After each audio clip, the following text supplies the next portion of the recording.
Hello everyone, MedicoExpert along with world-renowned cancer specialist Dr. Anil DCruz is here on Facebook live session to create an awareness about various head and neck cancer. MedicoExpert is a global virtual hospital that provides you surgical and medical intervention in India as well as overseas. MedicoExpert has a network of more than 150 partnered hospitals that give you access to more than 1500 super specialist doctors over 58 specialties. We not only provide our patients with the best of the treatment, but we also venture to deliver the healthcare in African subcontinent. Having served more than 65,000 of the patient, we brings you the comprehensive and a patient-centric approach that connects you with the best of the doctors, best of the hospitals and infrastructure for your specific requirement.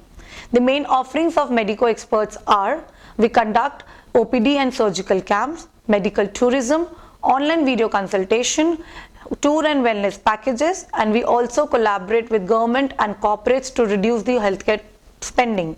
We welcome Dr. Anil DCruz on board. Dr. Anil is the Director of Oncology for Apollo Hospital Group and ex-director for Tata Memorial Hospital. He is the Chief of Head and Neck Cancer with the experience of more than 33 years in the field of cancer. He is well recognized as a global leader, researcher and teacher in the head and neck oncology. Dr. Anil DCruz is the first Indian who is currently President-elect from 2018 to 2020 and President from 2020 to 2022 of the Union International for Cancer Control headquartered in Geneva. Dr. Anil DCruz held a leadership position and is on the board of various professional organizations, universities, research organizations and cancer institutes across the country and abroad. Dr. Anil has more than 250 reviewed publications and is the member of the Electoral Board of reputed national and international journal. He specialized into oral cancer, thyroid, parathyroid and neck diseases. Moving ahead, I will request Dr. Anil to tell us more about head and neck cancer. Head and neck is a common problem globally. It's about 4 to 5% of all cancers in developed countries. In countries such as India and the Southeast, it's about 25% of all cancers. Okay. One of the prime reasons why you get head and neck cancers is the use of tobacco and alcohol. So as the name suggests, it involves regions of the head and the neck. Now the cancers that come because of tobacco and alcohol abuse are cancers that affect the mucosa or the lining of your oral cavity, your nose, the upper part of your throat, your voice box, and these usually are a type called squamous cell cancers. There are other cancers of the head and neck region which are not related to tobacco and alcohol, and two of the commonest are thyroid gland cancers and salivary gland cancers. Thyroid gland cancers is increasing globally across the world, and today it's one of the commonest fast rising cancers that we see. And the third distinct entity in this group of head and neck cancers is cancers that occur because of an infection by HPV, and HPV is a virus. Okay. And that affects the tonsil and the base of the tongue or oropharynx. In addition, cancers that affect the skin in this region can also be classified and are treated by head and neck cancer specialists. Okay. Now, why do we drive this concept of head and neck cancer specialist and breast cancer specialist and a gastrointestinal? Because if you have niche area practice, you focus in one part of the body, your outcomes are much better. The volume you drive is much higher. You understand the biology of the disease, and that's why you can give better outcomes to your patients. Okay, that's great, sir. So there are some symptoms which one should understand this is related to head and neck cancer. So give us a brief about the symptoms as well. So the first thing that anybody who has, particularly if they're tobacco and alcohol users and have a patch in the mouth, or a growth in the mouth or an ulcer in the mouth that does not heal for 4 weeks, they need to come see a cancer specialist. If it is affecting the back of the throat they'll have difficulty in swallowing, pain when swallowing. There could be a change in their voice. Again, if this persists for more than 3 to 4 weeks, they need to see a cancer specialist. Thyroid and salivary glands usually manifest with swellings. So if anybody has a swelling in front of the neck where the thyroid gland is, or in the region of these salivary glands that's up here at the side of the jaw, in front of the ear, or below the jawline here, it'll be a swelling that's been there for a couple of weeks, growing with time, unrelated to your food habits. You need to go see a cancer specialist. So quickly to recap, if you have a swelling anywhere in your neck and in your facial region that's not going down, has been there for 4 to 6 weeks, come see a head and neck cancer specialist. If you have a patch in your mouth, a growth in your mouth, or an ulcer in the mouth, if you have difficulty in swallowing or pain when swallowing, or lastly a change in voice, these are all the warning signs that you may be harboring an early cancer and you need to go see your doctor. Okay, so these cancer symptoms, that does they create a problem in swallowing the food, some breathing issues or something like that? These also come across? Correct. Okay. So that's what I said. If there's a change in voice, you should go see your doctor. If you don't see your doctor and the growth continues to increase, then it's going to block the larynx editus, that is the opening of the voice box that carries air into your lungs. So later you will get breathing difficulty. Okay. The idea is to get to your doctor much earlier. So those were the warning signs. Yes, you can have total dysphagia, that means food just won't go down, but that's a late sign. The moment you get pain and difficulty in swallowing, that's when you need to rush to your doctor. Okay. So while what you say is absolutely correct, breathing difficulty and not being able to eat, those are a little late in the sequence of events. We are trying to target people to come to us much before. Okay. Because if you catch a cancer in stage 1, chances of recovery are 80 to 90%. Treatment is single modality treatment, and less implications on function and cosmesis of the patient's body. So what are these treatment options also available for these kind of various head and neck cancer? Generally, head and neck cancers, the two main treatment modalities are surgery and radiotherapy. Okay. And that depends on the subsite within the head and neck that is affected by the cancer. These are the two main curable forms of cancer. Okay. The curable forms of treatment, not cancer, sorry, the treatment. Chemotherapy can be used to supplement radiotherapy. By itself, chemotherapy is not going to kill the cancer from its root. So chemotherapy helps us sometimes to downstage a tumor or to have an additive effect on radiotherapy for better outcomes. So these are the three main forms of treatment for the head and neck cancers. So you said surgery, radiation may be followed by chemo. So once if somebody has done the surgery, radiation is compulsory? So let me go back one step. All head and neck cancers are in 4 stages, stage 1, 2, 3 and 4. Generally, stage 1 and 2 is single modality treatment. So when I say single modality means either surgery or radiotherapy. So if you take stage 1 and 2, if surgery is the treatment of choice, then only surgery. If radiation is the treatment of choice, then only radiotherapy. But when you come to stage 3 and 4, it needs combined modality therapy. That means surgery plus minus chemoradiotherapy or chemoradiotherapy followed by surgery. Okay. So that's just a broad algorithm on how we treat our patients. Okay. So sir, talking about these surgeries, you have latest technologies of the treatment of the surgeries now available across India. So what are the latest technology that you are using for your patients for their treatment? So many. For laryngeal cancers, we are capable of doing laser resections of the vocal cord. Years back, it's not very new, but not many centers have it. Years back, every patient with the cancer of the vocal cord went for 6 weeks of radiotherapy. Today, we are able to treat them with one session of laser if it's sitting in the middle of the cord, and the patient goes back home within a day as opposed to 6 weeks. Okay. We also save radiotherapy, which can be used at a later date for any other cancer that my patient may get. It avoids the side effects and the costs associated with radiotherapy. Exactly. Robotic surgery is something else we do.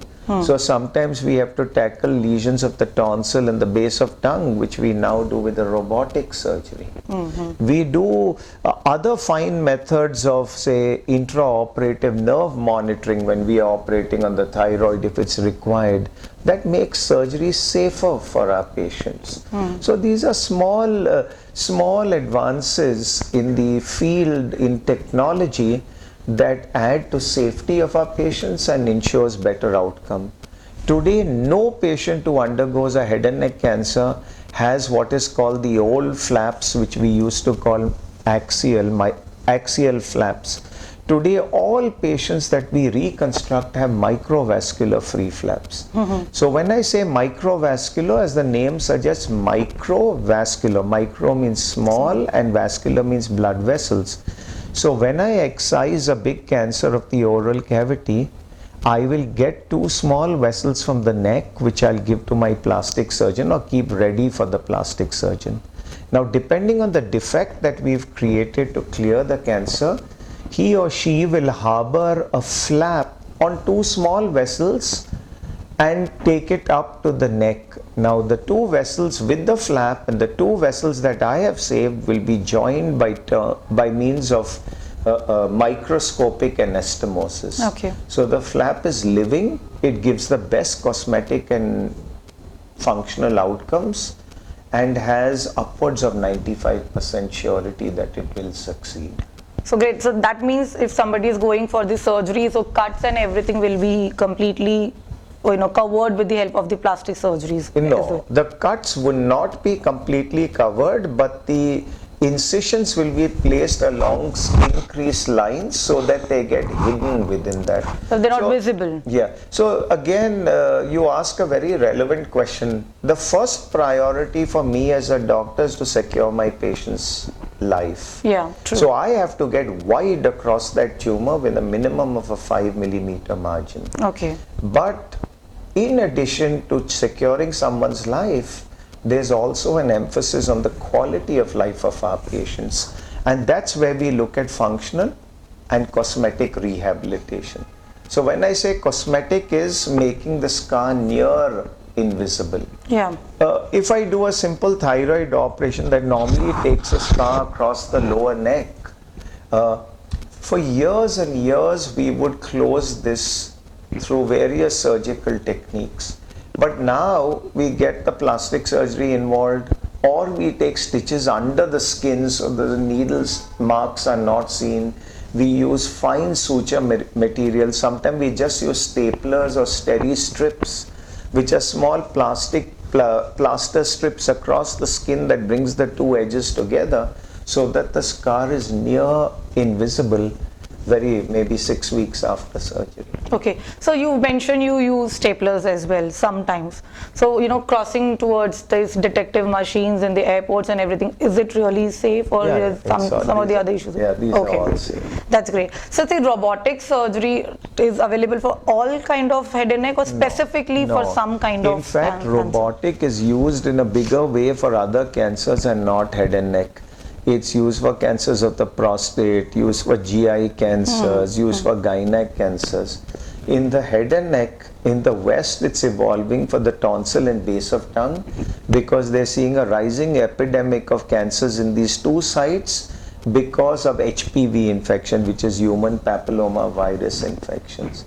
Robotic has also been described for lesions of the thyroid, where you approach the thyroid either from the axilla, that's the armpits on both sides, or from a retroauricular incision, which is behind the ear, and you push this robot and you dock the system, and then the robotic arms go and operate for you. But generally for thyroid, robotic is not very widely popular because a finely done open surgery ensures much better clearance of disease, Okay. as well as of the steps that I've explained you already. If you do those basic plastic surgical steps, the chances that you'll have a near invisible scar are very, very Yes. high. So then we don't push the robot, but yes, it's there. Okay, so then we have this latest technologies called Proton, TrueBeam, and other various technology, which I think Proton you have already been doing a lot. So what are these technology for the cancer? So earlier when we started giving radiotherapy, maybe 50 years back, we used to give it with what is known as a telecobalt source. And then from there, technology evolved and the linear accelerators came in. Okay. The linear accelerators would basically give the beam that came in, and then they had what is known as MLC, or multi-leaf collimators. So they're little small leaves of metal which would configure to the shape of the disease and spare the surrounding areas. Okay. So that the beam could only fall on that, as opposed to the old cobalt machines. Okay. Technology is still gone higher, and now you have IMRT and IGRT, intensity modulated radiotherapy. These are finer forms of radiotherapy where the machine is still more precise in delivery of the radiotherapy. Okay. So let me say, if you did a head and neck cancer post-operative with conventional as opposed to IMRT, the chances that the patient will have xerostomia, which is dryness of the mouth because the salivary glands have got burnt because of radiotherapy, is much less if you do IMRT than conventional radiotherapy. And we have that facility here in New Bombay where I practice, and probably across most of the Apollo group within the country. There's a third form of this innovation where we use a different particle, and this particle now is called proton. So unlike the photons where we gave radiotherapy, in proton it has a unique radiobiological property known as Bragg peak effect. I'm not going to make it too technical, but I'm just going to explain you. So for lay people to understand, if you give radiotherapy, there's an entry beam, there's an exit beam. The rays came across. Whatever came in the way, you would have side effects. Radiation would also go to those ways. But protons, when you give radiotherapy and the ray falls on the tumor, there's no exit beam. Okay. It decays within the tumor. Okay. So that's why the side effects of protons are much less than the side effects if you use any other modality of treatment. Because the other parts or the other cells are not damaged. Surrounding cells are not damaged. Okay, that's great. So any kind of side effect for all the treatment that we are doing, maybe chemo, maybe radiotherapy, like what are the common side effect everyone would So have? I'll explain it very simply. Radiotherapy will have two main side effects, acute and chronic. Acute side effects are generally ulcers in the mouth in the region that's being radiated, and skin erythema and ulceration. Erythema means redness. It goes through 4 stages. So if you're having acute radiotherapy problems, you could have severe ulcers in the mouth that cause pain, difficulty in swallowing. But the moment you stop the radiotherapy, it'll all be good. So we support those patients. And then you have the chronic problems where you have fibrosis of the skin which has been radiated is hard, the lymph doesn't go down to the heart, so the face swells. Those are the chronic problems. It acts on the jaws and slowly the teeth start decaying, and the mouth becomes dry. Those are all the chronic side effects of radiotherapy. For chemotherapy, it's important for you to understand that chemotherapy acts on actively multiplying parts of your body. So just as it acts on the cancer which is actively multiplying, you lose your hair, a part of your body that keeps, so hair drops. You can have ulcers in the mouth all the way down to the intestine with an increased intestinal hurry and a desire to go to the loo often, because again the mouth undergoes a lot of change in the cells repeatedly, actively multiplying. The testes and the ovary, 2 areas again which are actively multiplying the cells within that. So the incidence of having subfertility in these two organs may be high after chemotherapy. And then there are certain cancer specific side effects, like if we use what's known as EGFR inhibitors, you get a very severe skin rash. Okay. If you use immunotherapy, you will have what's known as flare, and that's a different side effect. Those are specific to the tumor and the drug. But then these side effects can be taken care of. Of course. Yeah. We either do dose modification or we give the patient some sort of medication to help them to tide over these side effects. Okay. So in short, these side effects are not at least threatening. That can be... They can be very distressing when they reach grade 4 with patients having weight loss, unable to swallow, they look so miserable. Put the Riles tube in, support them for some time, and patients usually are good.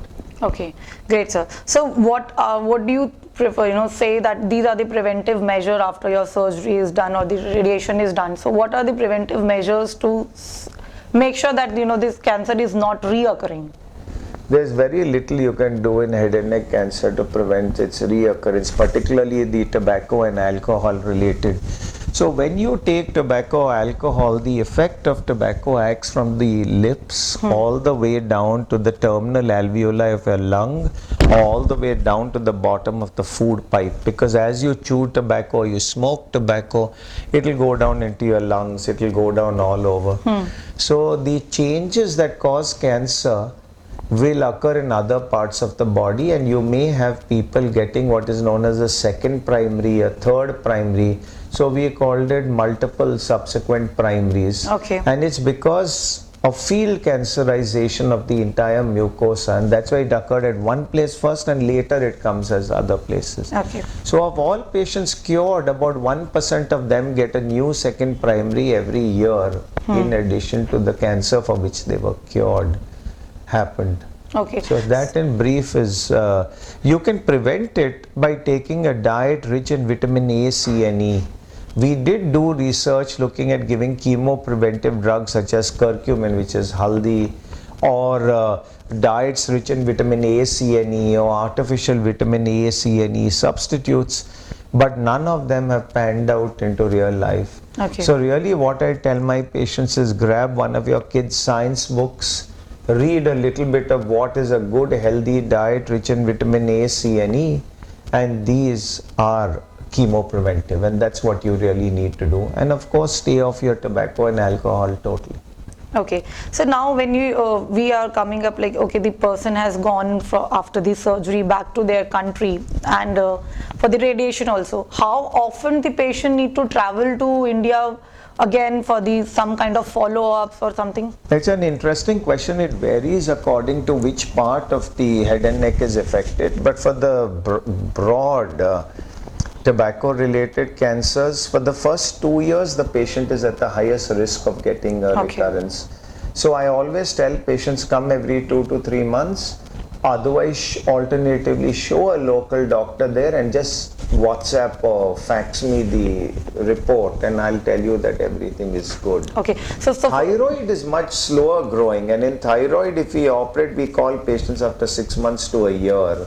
Okay. So the majority of them have very, very good prognosis, and we just call them 6 months to a year later. Okay. So you mean to say that for the follow-up, now latest, like we are doing MedicoExperts, we have virtual follow-ups for doing it online with the doctors. So that is also possible in the case of the cancer. The patient every time do not need to travel.